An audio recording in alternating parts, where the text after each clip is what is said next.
Thank you for joining us. We're Finding God in Video Games, but today we're doing something a little different. We're going to share our experience with the new Tron ride at Disney World in the Magic Kingdom. Well, I say our experience. It wasn't fully our experience.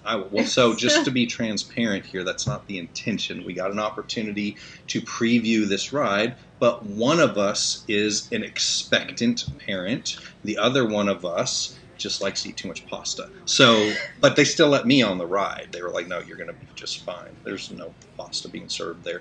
So you were able to go through a portion of it, but not through the entirety of the queue. And the first thing that I would say is very clear with it is this is a visually impressive structure that you get to. Really cool. Very noticeable when you're going past Space Mountain. You're like, that looks fine. I'd really rather ride that right now. And if you haven't had a chance to see it, the ride is an interior ride that does go outside for one very large portion of it.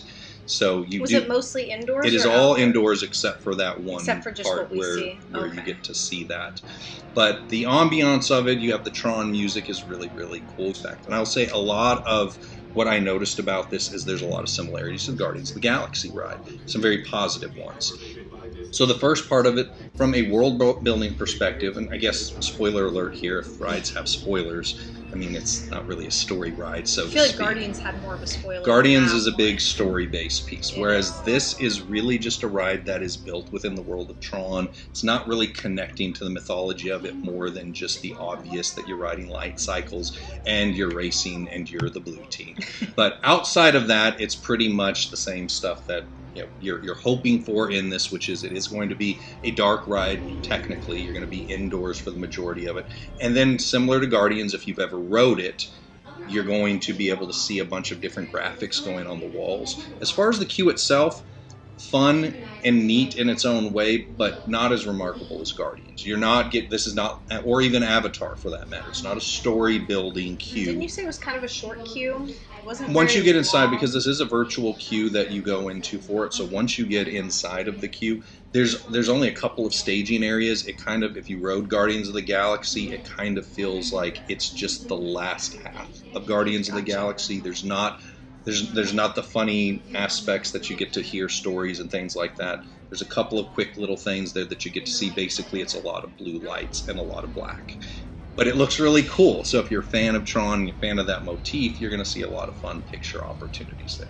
As far as once you go through the queuing experience, it's fun. It's not terribly long. It looks nice, but this is not Guardians. This is not Avatar. It's not going to be something that gives you a bunch of story to it. It's just something cool to look at while you're waiting in line. Once you get on the ride, I will say that based on my experience with it, it's less than 3 minutes of the ride time. I would say it's probably closer to 90 seconds to 2 minutes tops as far as the amount of time you're on the ride.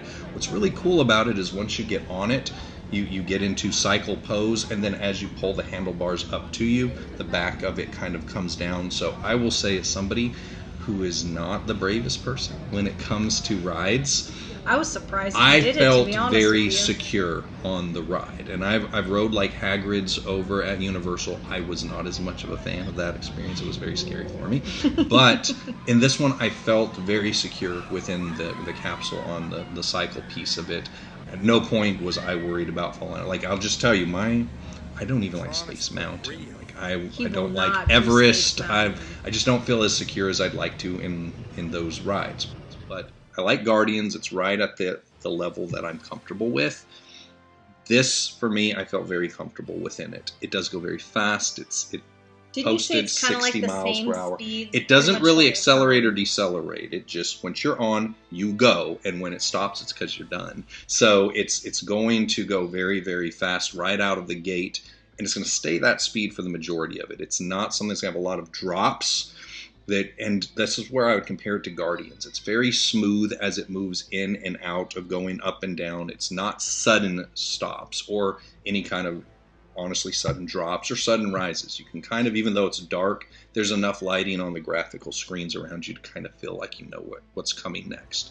Definitely a palpable sense of speed. You go very fast and you stay going fast. His hair when he came out, man, it was like, I was like, yeah, you definitely just got off the coaster. It definitely gives you more of that coaster vibe. Mm-hmm. You're going to see a lot of stuff that's going by you that's really cool to see. But at the end of the day, it's about the feeling of speed, and you feel like you're on a light cycle. And it does definitely capture that.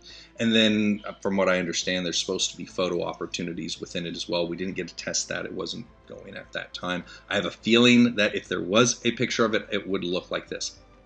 Well, let me tell you, so I got to see him when he came outside. They were at the very last row. And his face, he was like this. Let me see if I can do it with a straight face. He was like... That sounds about right. I was like, oh my goodness, I'm going to die. I thought he knew that I was there, to be honest with you, and that he was faking that face for me, but it turned out that was his actual That was my face. real reaction there. So, and the good thing is, everyone that I rode the ride with and everyone that I heard from afterwards, everybody had very positive experiences. Mm-hmm. No motion sickness that I heard from anybody. I didn't feel any sort of way about it afterwards. Honestly, I just wanted to ride it again. So, which was surprising to me. And being a non-thrill seeking roller coaster rider, I will tell you, I still like Guardians better because of all the story stuff. It has a great sense of humor, but this is way up there for me in terms of, I would put it like a top 3 ride in the Disney World parks now. Okay. Because it's just definitely, it's right for me at the comfort zone. So for real thrill seekers, maybe it's not going to be as thrilling as you want. I'll be the one to test that once this baby comes out. Maybe we'll have an update once the baby comes out. The next day, I guess she plans to ride the ride. So that's our Tron experience. Hopefully you get an opportunity to ride it in the near future. We think it was a lot of fun. Thanks for joining us. We'll see you next time for more Finding God in Video Games.